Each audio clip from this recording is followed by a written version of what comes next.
let's settle on back in. You know, when puppy's got a potty, puppy's got a potty. Hi, I'm Cozy. If you're new here, I like to snark on Sister Wives here on YouTube. I do want to remind you this video is for entertainment purposes only. This is just my opinions, not facts about public figures sharing their lives publicly on television. So as long as we're cool, let's go. Okay, so hopefully you watched the first recap. You guys know, new puppy. He, I think, has finally settled in to take a rest and go to sleep. He's just right over here in his crate because, you know, safety first. Gotta make sure he's not gonna get a boo-boo in the night. So, all right. So we are hopping right back in. We are at Christine's rehearsal now. That's where we left off last time. So Christine's calling the rehearsal to order and she's like, the wedding planner couldn't be here. I'm sorry. What? How is this a great look for you if you're not available for your client's rehearsal? Did you just not want to film, or like, I don't know. I'm not judging, but I'm just concerned. Because like, I guess it's great they didn't drop her details, because honestly, if it were me, I'd be like, oh, well, if she wasn't there for your rehearsal, maybe that's not a number I'm calling. But instead, Aspen gets handed the reins. And Christine says that she's going to tell Aspen what she wants, and Aspen's going to tell people what to do. And so this is happening. We're like panning over some of the more chaotic members of the wedding, aka the Brown children, because we've seen these people in action. But just looking over the group right now, I'm like thinking, oh, you know what? Maybe the chaos was genuinely Cody. Because like, I honestly can't think of a moment where Savannah, Gabe, Peyton, Aspen, and Isabel were the direct catalyst of chaos. I mean, yes, there was the punch in the nose with Gabe and Garrison, but like, no, I can't think of it. It's usually stemmed from something that Cody did or said, and they got caught up in it. And like, I'm talking something we've actively watched in the show, not heard from, you know, other sources in their personal life. Like, I'm talking about something we've actively seen on TV. So if you can come up with something that, like, especially that Savannah or Isabel was actively the catalyst of chaos for, I would love to hear about it. So Christina's trying to give some direction, and when she gets to her mom, she really chokes up and starts thanking everybody for being there. So she kind of regains herself, and she says after her mom, Truly's going to walk down with the rings, at which point I'm sort of regretting laughing about her, like, Easy Bake Coven shirt before, because, like, she's like, ooh, like she's trying to cast a spell on us. It's weird, I don't know. But Christine continues explaining that Peyton's going to walk her down the aisle up to a point where Rex is planning to take over. So, in confessional, Christine touts Aspen's leadership abilities and says that even she's a little intimidated by her sometimes. And so we see Aspen directing everybody up the hill, and she even gets Avalon, I think, to run up with her. And everybody else is just sort of meandering along. So she is up the top of the hill, and she starts directing people to walk down, and she's like, you're going to count to 5 in between, walk slower than you think you need to, which is correct. But the pairing of Annie and McKelty walking down the hill was a little odd to me, considering that McKelty has a bunch of kiddos and a husband that she should have been walking with. But it's striking me that I don't think I've seen Tony at all.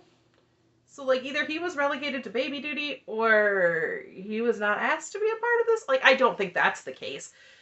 But, like, that looks like Caleb behind her, right? So why wouldn't he be involved? Like, I don't know.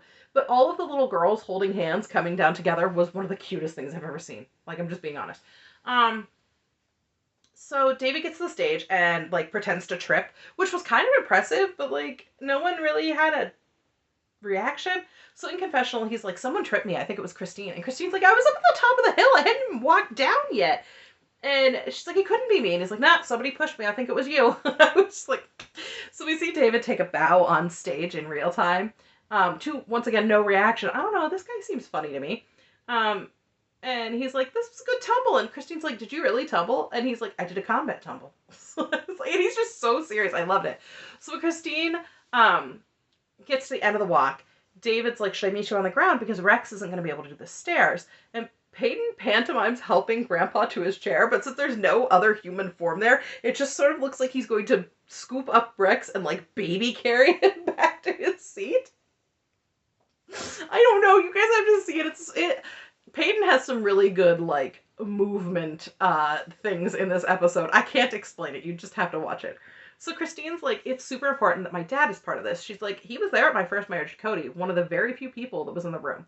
And I just wanted to clarify something, because I've heard a lot of people saying that Christine was the prophet's daughter. I have never found anything that said that after Rulon died, Rex took over.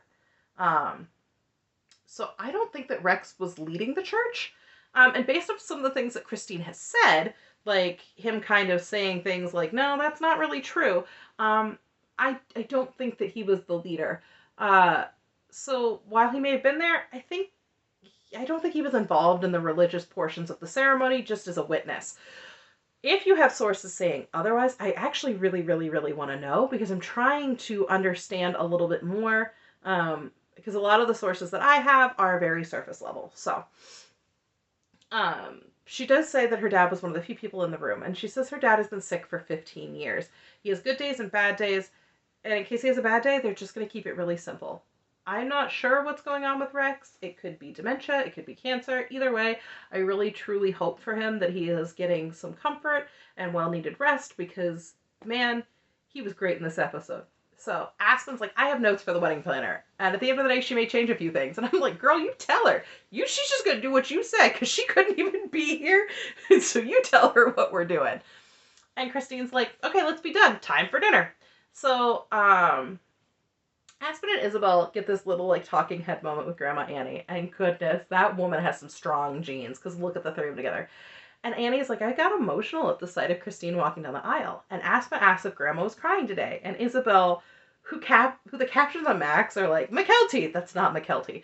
So she got emotional. So when the producers asked Annie what she was feeling, she smiles at Isabel and, like, starts to cry. And Isabel's like, yeah, versus the first time, how was it? And Annie's like, I wasn't even there. And Isabel's like, what? And Christine's like, yeah, the religious ceremony was for members of the church. And her mom wasn't a member. And she, like, shrugs it off, but you can, like, see that it still weighs on her. And she's like, I'm glad she gets to be a part of this now. And, like, for a brief second, you can just sort of see this sadness set in on Christine's face, before it cuts back to Annie. And Annie's like, Christine's the most amazing, courageous person that she knows. And coming from someone who left the church behind and lost so much in the process, I think that really is high praise. Because Christine did it too, but she also did it while being in the public eye. And she's taken on the criticism of a lot of people. She's had to heal relationships inside her family, including with her own mother. She's had to endure a lot of negativity and shame, I'm sure, and I don't think I could do it. I don't. And maybe some of that criticism is well-founded, but it takes a lot of guts to muscle your way through it. So Christine's been so incredible in her life, and Annie is just so excited for her. And David walks back up to the stage and looks at the cliffs. Did you think I was going to say mountains? Come on, you only look at mountains when your life is falling apart, not when it's going well. And Christine laughs a little bit, and she, like, wraps David up for a hug. And, like, how much glitter is on this woman? Because her shirt is sparkling like she just took a roll through the Hobby Lobby floor during Christmas time. I don't know what that was. So now real talk. Cody shows up here in a confessional looking like the mayor of Whoville. And I am just saying, I need you guys to, would you remember the Jim Carrey Grinch where he shaves that line down the mayor's head and the curls just, like, do this in, right? Y'all know what I'm saying? That's what Cody looks like with his bangs pinned back. Super weird. I don't know who did his hair. Don't let that man have bobby pins. So he's here to share his thoughts about his wedding with Christine. And he literally regurgitates the exact same thing we've heard a million times. 1,000-yard stare, blah, blah, blah, lack of engagement, blah, blah, blah, Janelle and Mary hate each other, blah, blah, blah. And he's like, I don't think they were close enough to Christine. And that might be true of Janelle, but, like, we read in the book that Mary and Christine were tight for a while. So, like, I don't know. He says it wasn't a great day. Yeah, you've said it before. I didn't need you here to share that with us. We know. He says he hopes Christine's getting her great day, and if she's doing something wonderful and David's digging on her. And I'm sorry, it just felt really passive-aggressive to me with all these ifs. Like, it just did. And he ends it with, good for them. Okay. So we get on a floating river cruise to go to dinner, and Christine's like, we're gonna float down the Colorado River, and David's like, the Colorado River. And I don't know what was funny to me about that, but, like, you booked the floating bar, how do you not know where it's going? I don't know what it was. So Christine runs down the aisle of the boat behind David, high-fiving everybody, and there's so many faces in the crowd we rarely get to see, and it's so lovely. And then Hunter cheering Christine on as she chugs a beer made me laugh, especially because he was the beer fairy at Logan's wedding. And once again, we have another copy-paste situation, because right in front of Hunter is Garrison. And, like, once again, Eric cannot husband cannot keep those two apart either. We're never going to tell him I accidentally said his name.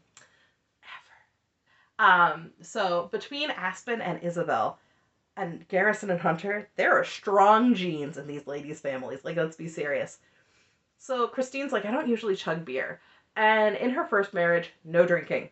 But that's not quite accurate, because we saw them in San Francisco when Robin was so clearly appalled by it, having some beer. That was the trip where they went to find the dresses for the commitment ceremony at a place that only Robin could fit into them for some reason. I digress. Christine says now she drinks and has tattoos. Tattoo. As far as we know, you only have one. So she says she's still very sheltered, and girl, same. Husband teases me all the time about how I am, like, so ridiculously sheltered compared to a lot of people. So back to the boat. Christine asks if anyone wants to give a speech, and Janelle just jumps up, and Christine introduces her as her sister wife, which is so cute. And Janelle gives this beautiful, but very Janelle, thank you to Christine for making her and her kids part of the deal. And I suppose by extension, she's thanking David too, because he agreed to it. And it was short and sweet, and Janelle was like, I'm not going to cry. And technically she didn't, but she might have. So Janelle says that the natural question is, when's it going to be her turn? And she's like, I have a big adventure planned, and it doesn't involve getting remarried or even having a man around. I don't know exactly what it is, but she has said she hopes to use the RV for adventures with her grandchildren, so that could be it. We get Mary popping in to say that over the last few years, Cody has said a lot of times that he wasn't in love with the original three, and Mary says Christine deserves to be in love, and she rehashes being happy for Christine and anticipating that for herself. Do you see what I mean with this? Like, Mary says the same thing. And true to her word, we did not see Robin at all, since she said she was going to, that was all she was going to say at the beginning of the episode. Hey, keep up the good work. And Christine sees her dad at the restaurant and gets so excited to go over and give him a hug. And Rex is obviously so happy for her, and I think might hate Cody just a little bit. Because he makes no qualms about saying how happy she's going to be and how different things are going to be for the last 20 years, like from the last 20 years. And Rex was like, he was just bawling. I can't believe I lost her. Which means that A, Cody called Rex for some reason. B, Rex is assuming that that's Cody's behavior. Or C, he watches the show like the rest of us. And I would literally like to assume it's A and C because, well, you know, that'd be neat. So, Rex does really seem to like David, though. And he says to Chris that Christine's going to be treated so good. And he's like, time goes so fast. And she's like, yeah, I'm 51. And he chokes up just a little bit. And he's like, that can't be. So Christine tells David in a confessional about her dad whispering to her about being so happy. And she says Rex has been upset for a little while because he's really frustrated with Cody. All the while, David is staring at the camera, making, like, intense, direct eye contact. Like, yeah, that kind of like that. I'll try not to do that again. I really think he's just nervous about being filmed. So he says he's way excited to marry her, but can we just get it over with? He says he wanted to elope, and I get that, because I asked if we could do that, and husband said no. Christine says the goal is to make sure he's happy they didn't elope at the end of the day. And since husband rarely watches these, I can firmly say I still think we should have eloped. Just say it. I'm really glad my grandma was there, but I still think we could have eloped.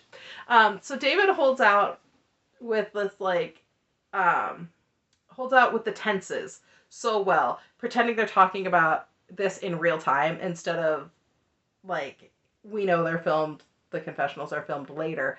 And he holds out really well until the very last sentence where he's like, it was like, can we just get this done? He did really good. So we get to the day of and things are happening in rapid order. The venue looked lovely with this, like, plum and rust with a little bit of blush. It's beautiful.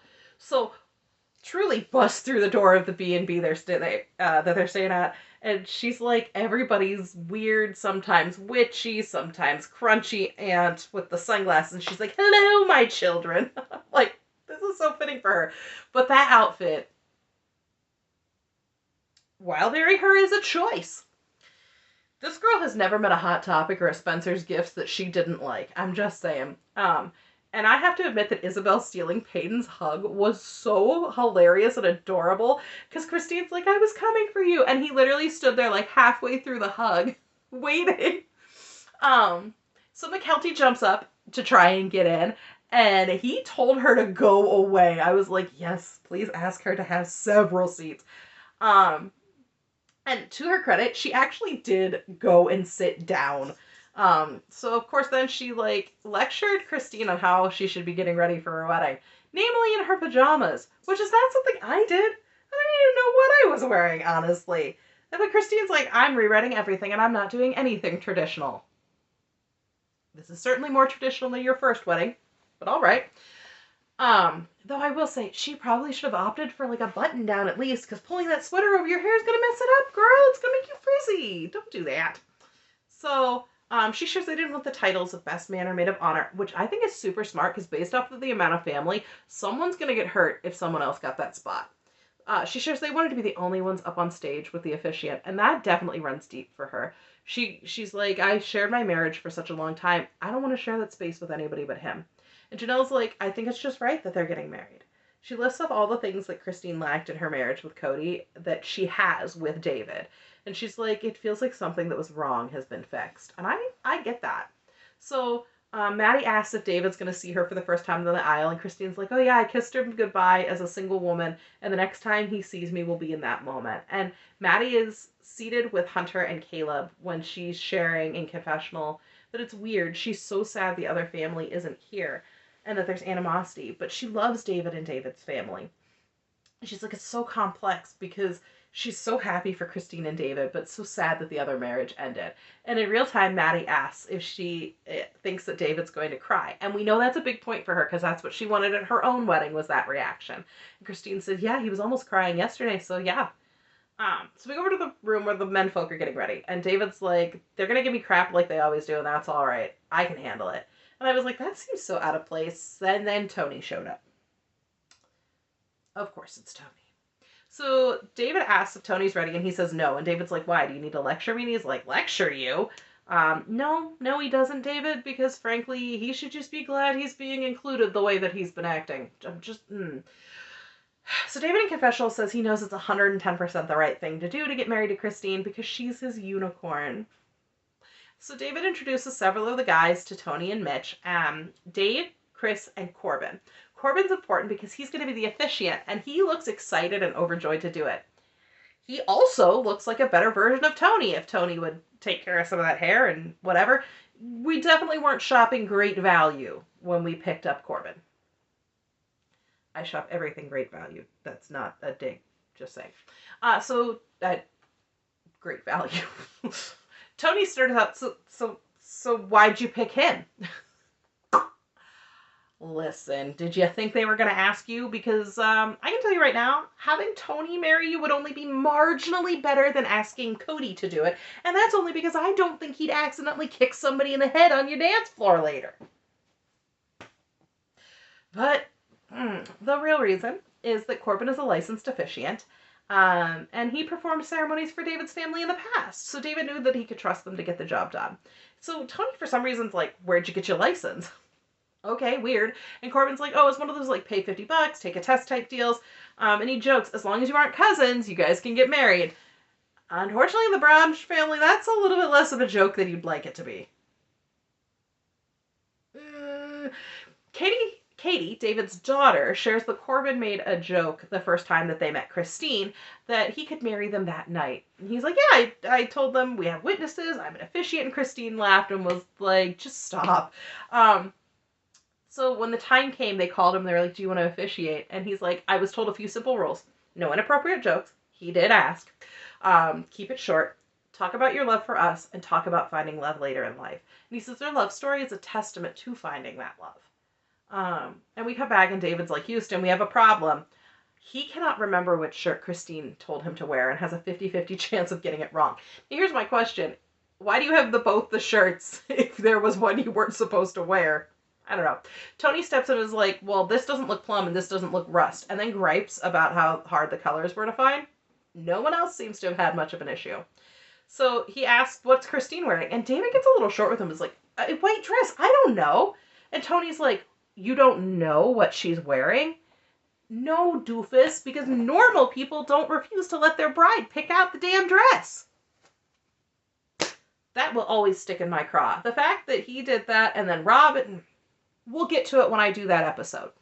Anyway, it's just you and Cody who apparently can't let the women have choices. So do we want to take bets on if Mitch was in the background calling Aspen, like, which shirt is he supposed to wear in order to save the day? Because, oh my gosh, Mitch is my favorite son-in-law. Just saying. So back to the ladies. Aspen, McKelty, and Isabel have taken a sort of play on the something old, something new poem for Christine. And Isabel has put pennies, taped pennies, to the bottoms of Christine's shoes, following an old German tradition that's said to bring prosperity to the couple. Then Aspen offers up a new bracelet with C and D and the date of the wedding on it, plus the earrings she wore to her own wedding. And I don't know why, but when she did that, I started bawling. Then finally, McKelty offers the serving set from her own wedding to cut the cake. Which were all very sweet gestures. Up until McKelty hugged Christine and said, I gotta stop because I might stab somebody. It's like, oh, honey, yeah, that knife is sharp. You should set that down. But let me tell you, as thrilled as Christine is, the real star of this scene is Gabe in the background, eating what appears to be breakfast burritos, because he is just absolutely chowing down. And I'm not even being sarcastic, because I want him to make me one too. Like, I was sitting there, I was like, oh, what time's Taco Bell open? Like, for breakfast. Like, our Taco Bell's a 24-hour one, so I guess it doesn't matter.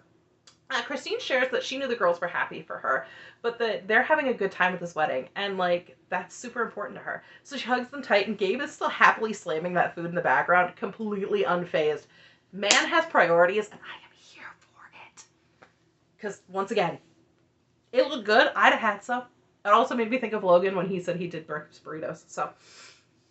We get this little moment of Aspen doing Isabel's hair, and Isabel sitting backwards on the toilet, just like fiddling with some hairspray. And you can tell she's about to ask a question that's been weighing on her a lot when she's like, do you think it's weird that David's being called our stepdad? And Aspen pauses and sort of gets uncomfortable and is like, I wouldn't call him that. So Isabel's like, I don't know, I'm older. What am I supposed to do here? And Aspen's like, well, he's our mom's husband. And Isabel says, is that something you want to refer to him as? And Aspen's like, no, but that she doesn't know what to do with it. It's a foreign concept to her. And Isabel's trying to figure out if she's talking to others, does she say I'm his stepdaughter? Because saying his wife's daughter feels like a mouthful to her. And Aspen's like, everyone's just family. And Isabel's like, so I'll just say family. And this whole conversation is like a peek at their healing and acceptance of the divorce and remarriage. It's sweet, if a little bit awkward. And I really feel like it's super sweet how comfortable Isabel is going to Aspen to ask these questions, because there's a decent age gap between them. I mean, you think about it, Aspen is Christine's oldest. Isabel is the fifth child. So it's not like they're, directly next to each other. So Cody comes back to tell us that Truly is the only one living in the house, but he doesn't think she'll ever call David dad or stepfather. Why wouldn't she? I mean, it's a lot easier to say that I'm his stepdaughter. Just saying. But he says it doesn't matter because it's their choice what they choose to do with that. Great. Thank you. That's actually a very good attitude to take. I hope that's your real attitude. So flashback to David and the boys, and he is outside with Peyton, probably hiding from Tony, when Garrison and Caleb show up, and Caleb's like, the party's here. Yeah, Caleb said it. And I have to admit, Caleb has an excellent beard. I'm a sucker for a good beard. Like, I just am. In a confessional, Hunter's like, I think that everyone in our family knows that Christine is the party animal. And that David's the same way. And Maddie's like, yeah, their version of having a good time is everyone around them having a good time. And Caleb bursts out with, he lets her have fun. And I wish I was making that up. That's kind of the motion that he does, for pity's sake. And it seems like he's trying to say something very pointed, because you don't have that sort of outburst of movement and emotion for no reason. Honestly, I think Caleb probably has a little bit of an issue with Cody too, because the fact that Cody doesn't visit his grandkids, and Maddie has said in the past that there isn't really much of a relationship there, I'm speculating that really upsets Caleb, because we know Caleb stepped up for his sister and her kids when Cody's brother passed. So I think family ties are really, really important to him. So Christine is ready and asks Aspen, what do you think? And Aspen's like, you're gonna get it. And Christine's like, that's my daughter. But then she jokes she hopes so, because this wasn't for nothing. So Tony asks David, are you going to be nervous? And David's like, no, I'm going to be emotional. And Tony's like, that's very close to nervous. And David's like, no, nervous is when you're freaking out. Emotional is looking over everything and realizing you're marrying the love of your life. So the ladies are sharing some moments together, and Isabel shares the moment she knew that this was all real. And she said they were out of town, and hearing David say to Christine, I love you so much. It was so honest and pure. She's like, oh, okay, I guess you can have my mommy, I guess. So Maddie starts to share it, but then she can't because she's like, I'm going to cry. And Christine really wants to know what she's going to say and asks her, oh, please. And Maddie starts to share, but then she can't because she starts crying. And she breaks down and she's just like, I love him so much. And I know this is hard for her, and Christine can see that because she says, what's up? And Maddie's like, mm-mm. And she's like, okay. She doesn't force her to continue. So in the confessional, Christine says she remembers Maddie's wedding and how that was the first time she felt sad about not having a big wedding for herself. She says Maddie just glowed like a bride. And she realized she didn't glow on her wedding day to Cody. And it was a hard day. But here she is, off on our next adventure. And she says she feels like she's been glowing for days. And David loves her. And she's never been loved like this before. So, we are getting ready to go off to the venue. And when she gets there, seeing Peyton holding her wedding dress up for her so it won't drag on the ground, it was just such a sweet gesture. I just thought it was so sweet. Even though he really came super duper close to not clearing that door frame. So he hugs her and he's like, see you in 20 minutes, an hour, because no one knows what time it is. And off they go to get ready. And apparently Tony wasn't kidding that colors were hard to find because that is not plum. It is also not tucked in, the hair is not combed, and he is not wearing appropriate shoes. I mean, our wedding was casual, but no one showed up looking like that much of a mess. So we end with Christine here, taking a moment on the floor just to take it all in. And she's like, it's the best feeling ever, and she hopes every bride feels like this on their wedding day. I could have done without Cody doing the voiceover for the next time on Sister Wives, but somehow it actually felt a little appropriate. It sort of feels like they chose his voice to give some closure to that arc for her. Because I know we've heard other voices do that, but this felt intentional, you know? And that's it. That's all I have for the second half of this episode. It is starting to get exciting, and I'm not gonna lie, I cried several times during this. So did husband. He would never admit it to you guys, but he definitely cried too, especially when Annie was talking. Oh, we both broke down. Oh, I don't know. It's just something about that was just so lovely and so real. I'm super duper excited to get to see part 2 on Sunday. So if you've made it this far, congratulations. There, over on my community tab, there is an open post right now. It will be up until Saturday. Well, it'll be up past Saturday, but it'll be only open until Saturday for you guys to ask any Q&A questions you'd like of me. I'm going to take those questions Saturday, film the video Sunday, probably get it out for you on Sunday as well, as long as the puppy's behaving. Just so you guys can ask some questions about me and about my life and get to know me a little bit better. Because now there's so many of you here and I am having such a great time with all of you. Like, it's just been so wonderful. So I genuinely hope you've enjoyed this. If you did, feel free to drop a like, hit the subscribe button, leave comments down below, whatever you want to do. I'll be here for you whenever you want to drop by. So I'll see you in the next one, guys. Bye!